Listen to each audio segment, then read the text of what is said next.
16 black child stars who ruled Hollywood, then seemed to vanish without a trace. They were once the young faces everyone knew, the child stars who made millions laugh, cry, and keep watching. But when the cameras moved on, many of them were left with silent struggle mystery, or lives no one saw coming.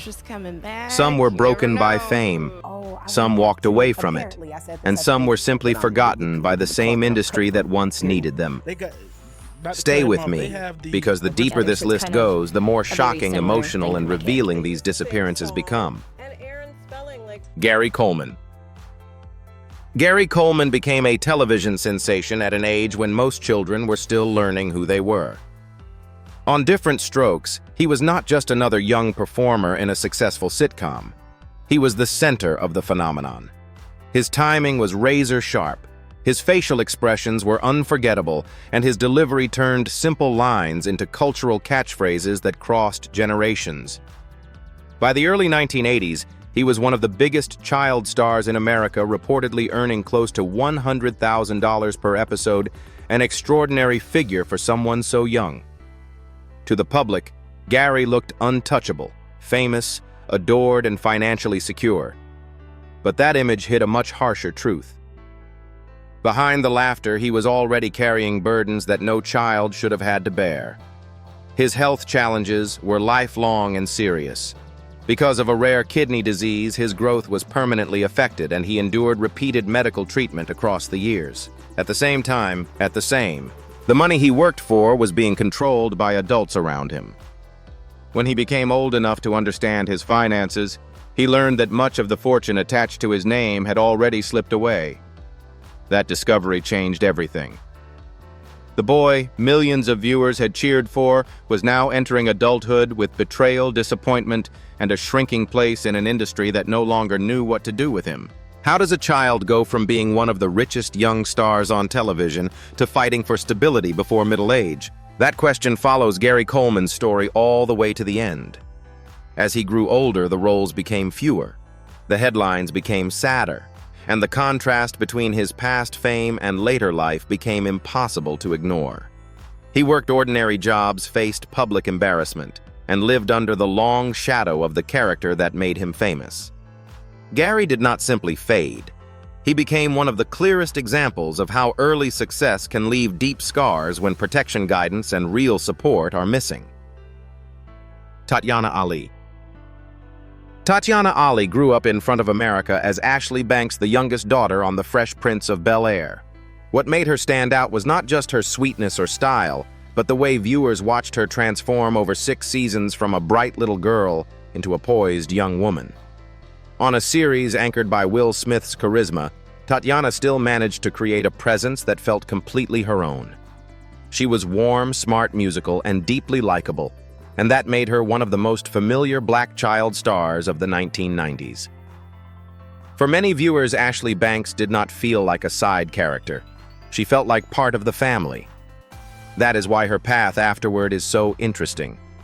Tatyana did not vanish in the tragic way audiences often expect when they hear stories about former child stars. Instead, she stepped out of the rush of constant visibility and built a fuller life. She moved into music and proved that her talent extended beyond sitcom acting. Her debut album, Kiss the Sky, reached gold status, and Daydreamin' became a major hit. Yet even with that momentum, she did not let fame decide everything for her. She chose education, graduating from Harvard, and then continued building a career that balanced acting, advocacy, music, and family. What happens when a child star chooses growth over noise, substance over spotlight, and stability over constant attention? That question gives Tatyana Ali's story its quiet power.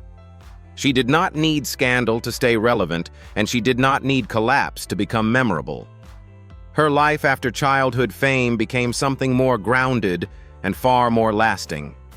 She represents a different kind of success, one that refuses to measure a person only by headlines, ratings, or visibility. Tatyana did not disappear because she had nothing left to offer.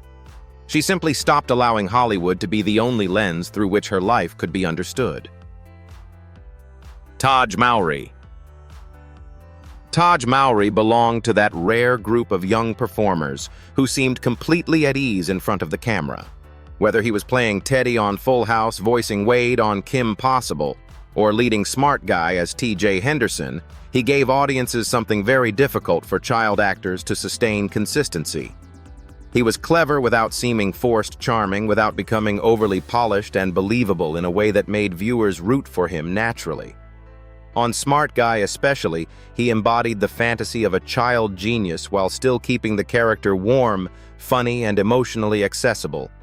He did not merely play the kid who skipped grades, he made him human. What makes Taj's journey different is that he never really crashed. He simply moved out of the center of the conversation. That can look like disappearance from the outside, especially in a business that trains audiences to equate success with domination. But Taj kept working. He continued taking roles, expanded into voice work, starred in Disney Channel projects, and later found a steady run on Baby Daddy. His career may not have exploded into blockbuster fame, yet it also never dissolved into public wreckage. Instead, it became something quieter and steadier, a professional life built on endurance rather than spectacle. How often does Hollywood overlook the child star who survives simply because survival is less dramatic than collapse? That is the thought that stays with Taj Mowry's story. He did not deliver the kind of headlines that tabloids feed on, and maybe that is exactly why people assume he vanished. In truth, he grew at his own pace, kept his footing, and avoided the kind of self-destruction that swallowed so many others. There is something admirable in that kind of path. Taj's story is not about being forgotten.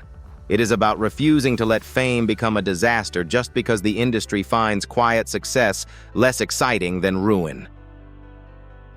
Orlando Brown. Orlando Brown once represented pure television energy. On That's So Raven, he was quick, loud, funny, and impossible to ignore. As Eddie Thomas, he gave Disney audiences a character full of chaos, rhythm, and comic unpredictability, the kind of best friend role that becomes essential to the identity of a show. He also seemed built for longevity. He had appeared in films, voice projects, and family-friendly entertainment beyond one single role, which made it easy to imagine him growing into a durable mainstream career. For a while, that future looked close enough to touch. Then the path changed, and it changed publicly. Once the series ended, the work did not continue at the same level. Instead, legal troubles, arrests, bizarre interviews, and visible instability started overtaking his image. The same performer who had made millions of children laugh became known more for outbursts than for acting. That shift was painful not only because it was dramatic, but because it was so exposed. Viewers did not hear whispers about struggle years later. They watched it happen in real time. Every headline made the distance between the Disney years and the present feel even sharper. What does it do to an audience when the child star they loved becomes someone they no longer recognize yet cannot stop watching? That question sits at the center of Orlando Brown's story. His decline did not unfold quietly behind closed doors. It happened under the gaze of a culture that often turns real pain into entertainment. That is what gives his story such a tragic edge. Even when he sought help, spoke about recovery, or tried to rebuild through music and appearances, the public often seemed more interested in the spectacle of his fall than in the seriousness of his fight. Orlando Brown's story remains haunting because it reminds us that fame can disappear, but public memory does not. And sometimes what it remembers most is not the talent that came first, but the damage that followed. Emmanuel Lewis. Emmanuel Lewis had the kind of screen presence that made an audience smile before he even delivered a line. As Webster Long on Webster, he became one of the most beloved child stars of the 1980s, combining innocence, confidence, and comic precision in a way that felt effortless. His small stature made him immediately recognizable, but it was his natural warmth that gave him staying power. Viewers did not embrace him because he was different. They embraced him because he was magnetic. During the height of the show, he was everywhere. Magazine covers, commercials, television specials, and an international fan base that stretched well beyond the United States. In Japan, his popularity became especially striking, turning him into a rare American child actor with genuine overseas celebrity. But when Webster ended, the energy surrounding his career shifted. The industry that had celebrated him as a child did not seem equally prepared to imagine him as anything else. He was not consumed by scandal.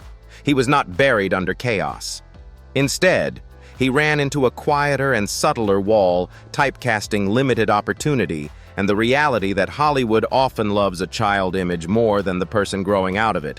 Rather than force himself into a losing chase, Emanuel chose a more measured path.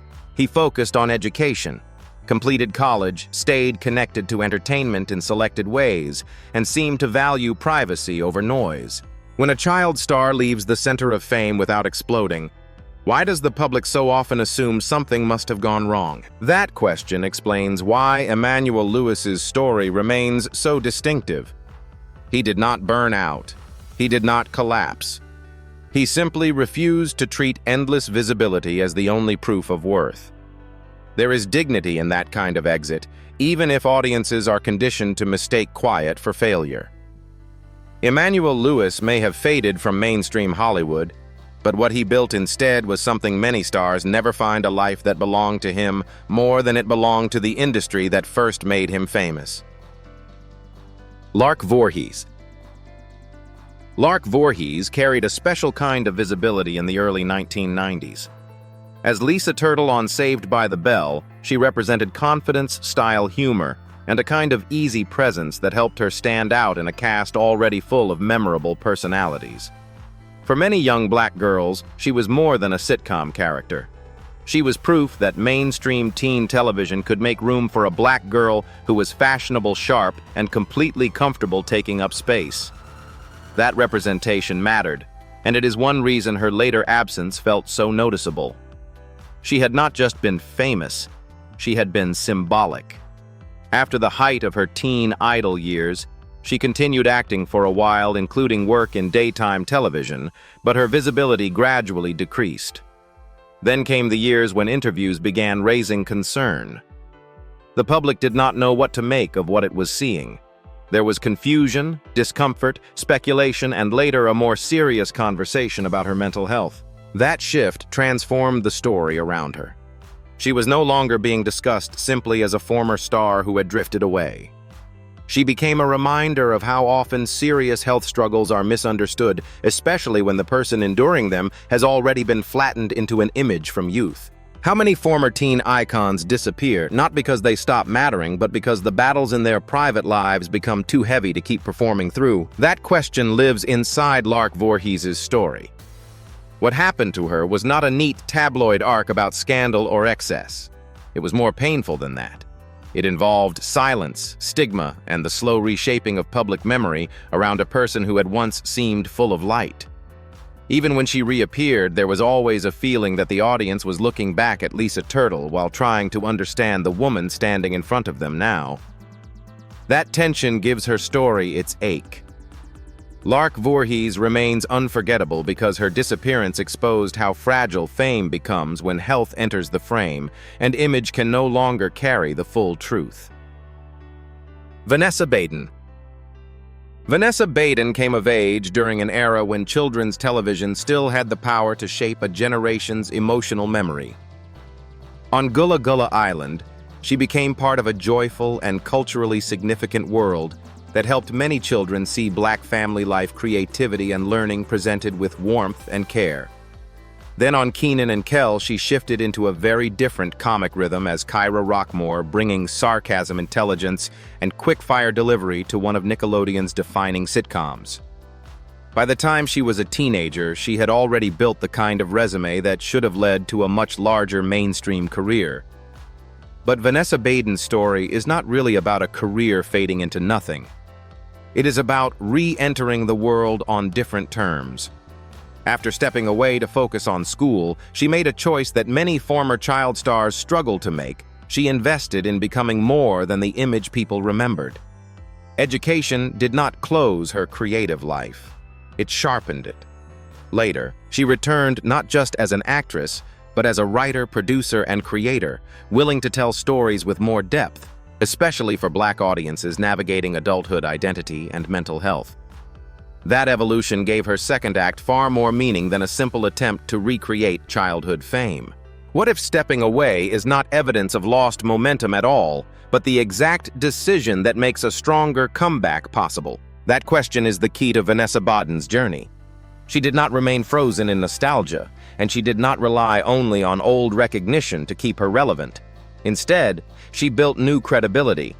Her later success showed that a child star can come back with more authorship, more perspective, and more control than before. Vanessa's path feels important because it pushes against the usual narrative. Not every former child actor is supposed to keep glowing in the same way forever. Some need distance time and reinvention before the real shape of their talent can emerge. Camille Winbush. Camille Winbush brought a very specific strength to the Bernie Mac show.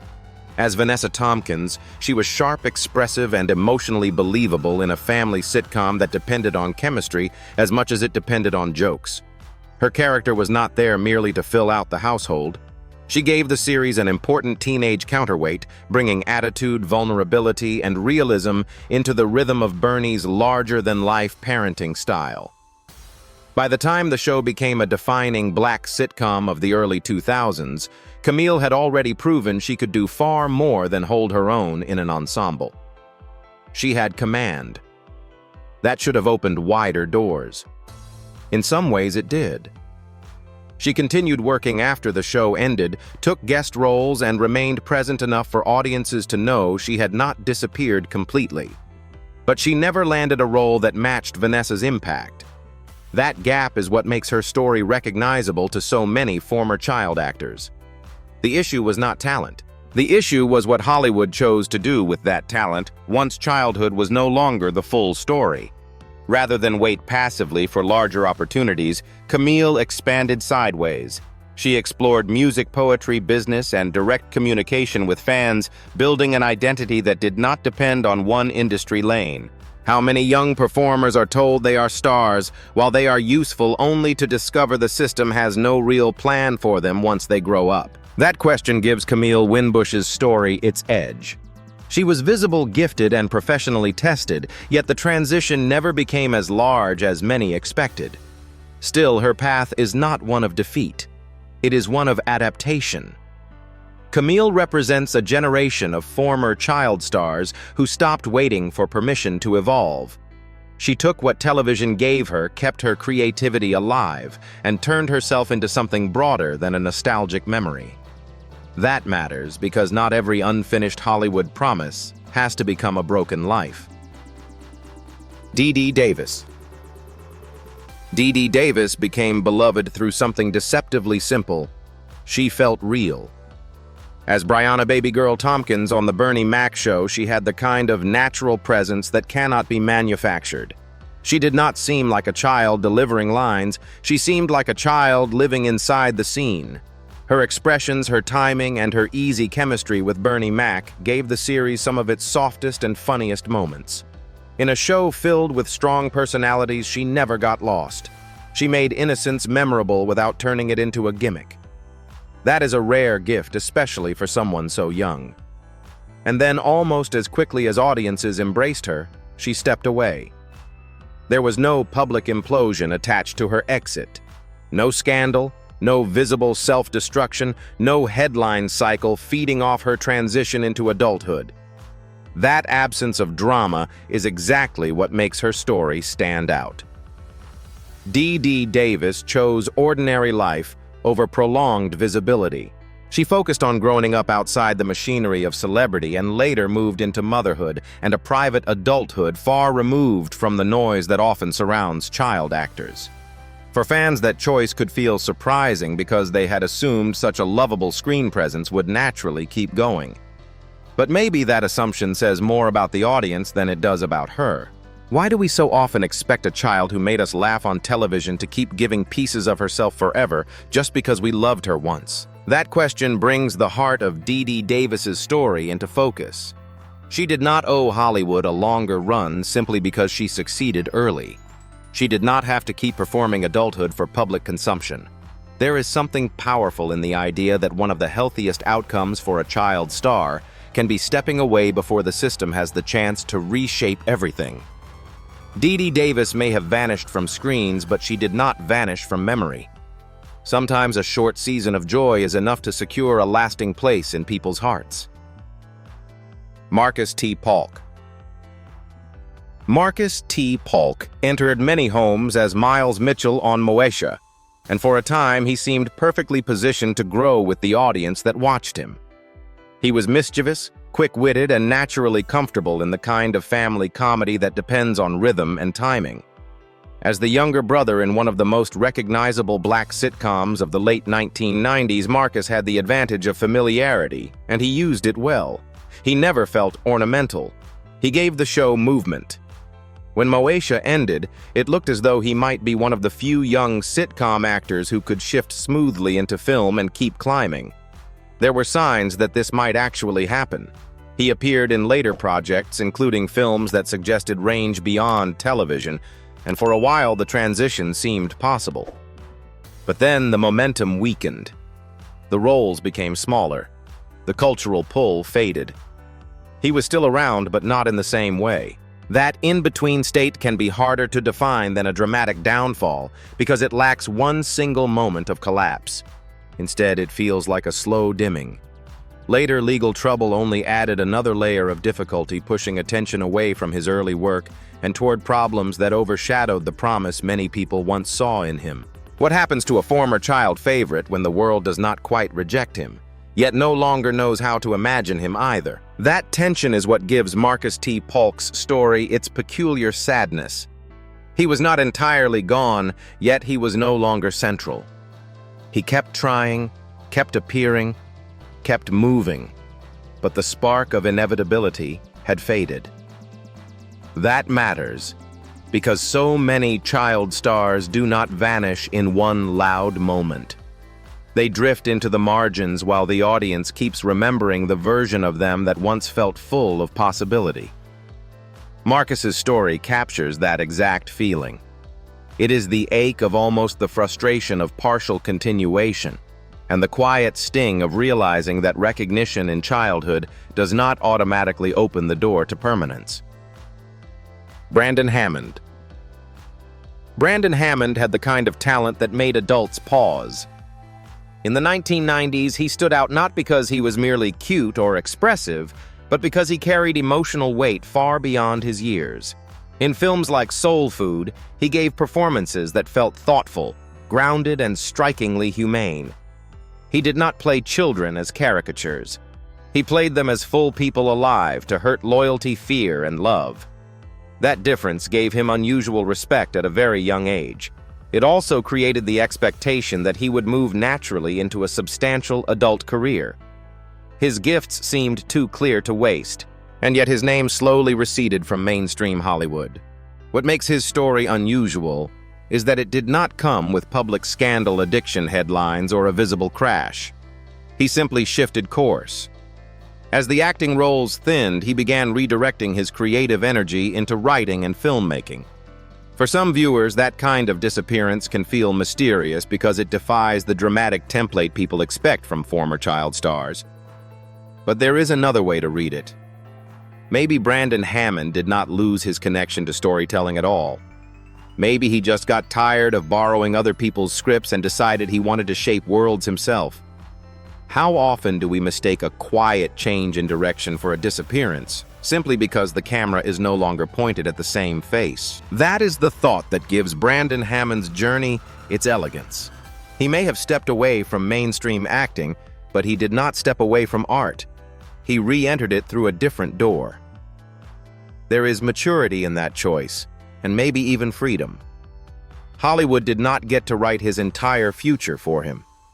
Brandon Hammond's story matters because it offers an alternative to the usual rise and fall narrative. Sometimes a gifted child actor does not burn out. Sometimes he outgrows the lane people built for him and starts building something of his own. Jazz Ray Cole. Jazz Ray Cole's story begins with interruption. As the original Claire Kyle on My Wife and Kids, she arrived with confidence, comic sharpness, and the kind of teenage attitude that helped balance the show's family chemistry. In a sitcom led by established adults, she still left a clear impression, which is why viewers noticed immediately when she was replaced. Recasting is always jarring, but when it happens to a young performer just as a series is gaining traction, it can alter the shape of an entire career.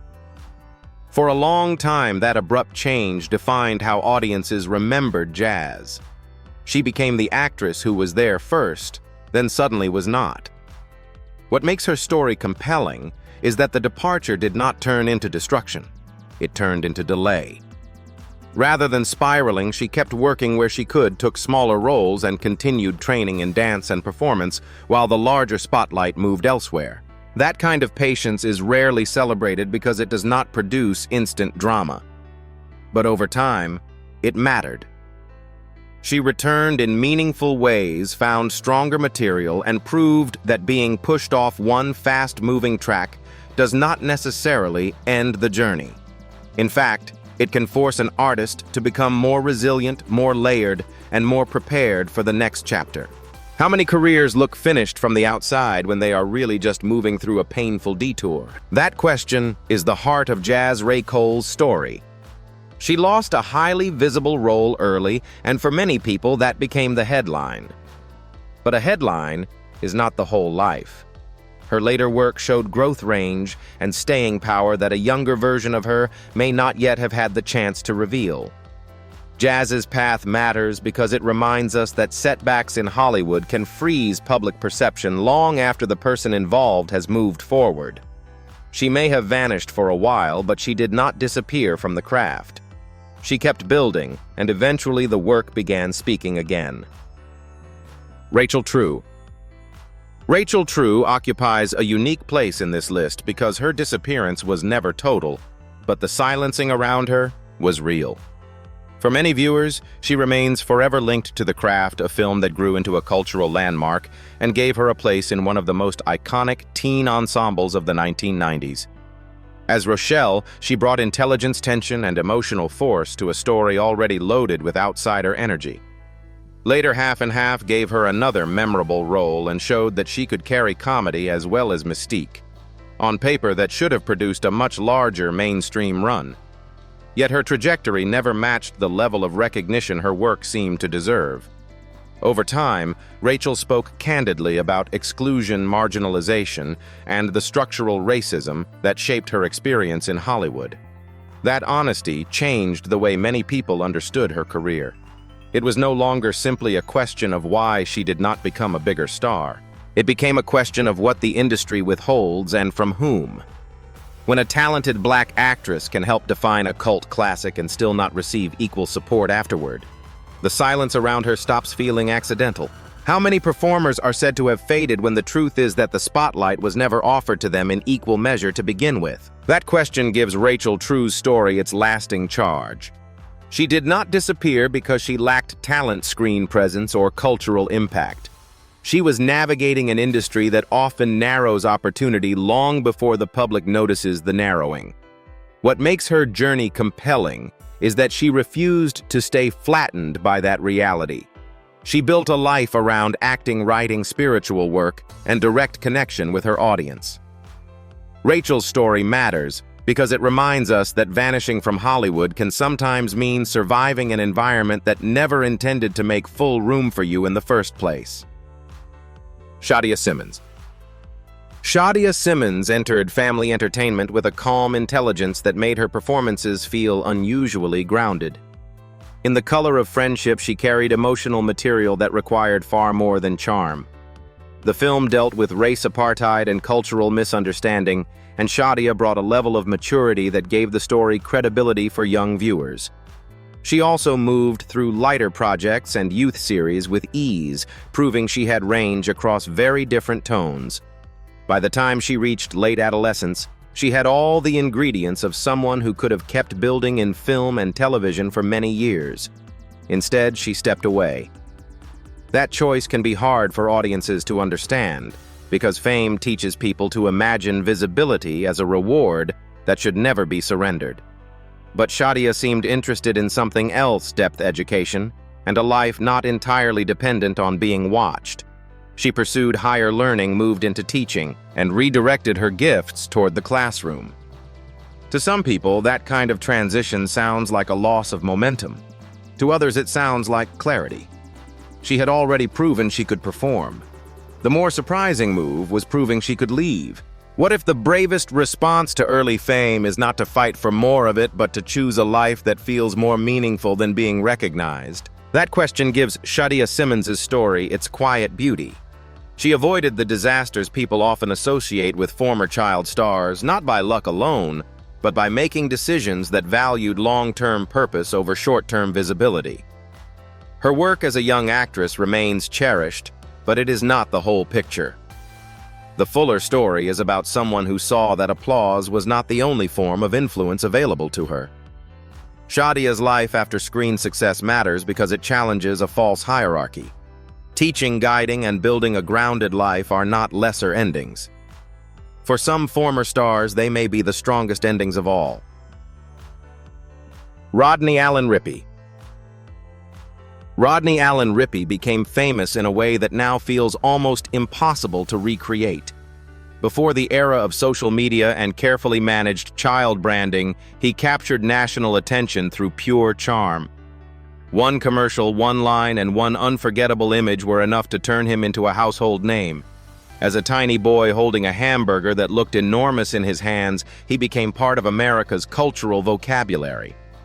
That kind of fame can be strange because it arrives fast, often before the child at the center of it has any real understanding of what is happening. Rodney's early popularity expanded into talk shows, screen appearances, novelty music, and broad public affection. For a while, he was not just known, he was everywhere. Then, childhood ended and the entertainment machine moved on. That shift is one of the oldest stories in show business. A child who is adored for a specific image grows older, and suddenly the image no longer fits the market. What is admirable about Rodney Allen Rippey is that he did not cling to a vanishing version of himself. He redirected. He pursued education, entered business and media work, and built an adult life with practical structure rather than nostalgic desperation. In doing so, he became something rare, a former child celebrity who transformed recognition into foundation instead of ruin.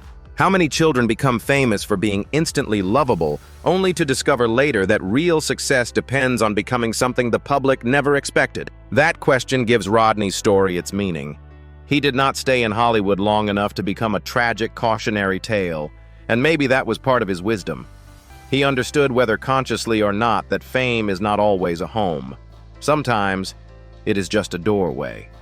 Rodney Allen Rippey walked through it, took what it offered, and then kept going. His story matters because it reminds us that disappearing from entertainment does not always mean losing power. Sometimes it means carrying that early visibility into a life with more control, more dignity, and far more permanence than a childhood catchphrase could ever provide. Carlton Harris. Carlton Harris may be the most mysterious figure in this entire group. On the Parenthood, he was part of a sitcom that brought black family life to network television with humor, warmth, and relatability. He fit naturally into that ensemble, the kind of young actor whose charm worked best, not by overpowering a scene, but by helping the family dynamic feel believable. For viewers who watched the series during its original run, he was part of the texture of the show, familiar enough to remember, visible enough to matter, and connected to a period when family sitcoms still had cultural weight. Then the series ended, and so far as the public could tell, Carlton Harris simply stepped out of sight. That total quiet is what makes his story so striking. Most former child stars leave traces behind. Even if they stop acting, there are interviews, nostalgic reunions, social media updates, or small public breadcrumbs that let the audience know where life took them. With Carlton, the absence itself became the story.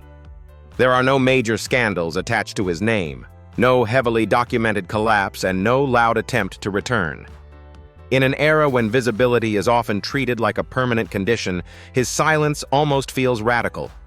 It forces the audience to confront a possibility they rarely consider. Maybe some child actors do not want to be found again. What if the most complete disappearance is not a tragedy at all, but a deliberate act of privacy in a culture that expects everyone to remain available forever? That idea is what makes Carlton Harris's story linger in a different way. He did not leave behind a dramatic cautionary tale. He left behind a question mark. And sometimes that question mark says more about celebrity culture than any scandal could. We are so used to access updates and oversharing that a person who simply walks away now seems almost impossible. Carlton Harris may have vanished from Hollywood, but perhaps his real achievement was escaping the endless demand to stay visible long after the cameras stopped rolling. Some of these child stars were pushed out by Hollywood. Others walked away before the spotlight could take even more from them. And that is where the real debate begins. Was their disappearance the result of personal choice, bad timing, and growing up? Or did the industry fail them the moment they were no longer cute, profitable, or easy to market? That question still matters today. So now I want to hear from you which story hit you the hardest, and do you believe Hollywood protects young talent or uses it up? Leave your thoughts below and follow and subscribe to Cine Legacy Vault Hollywood for more unforgettable stories from entertainment history.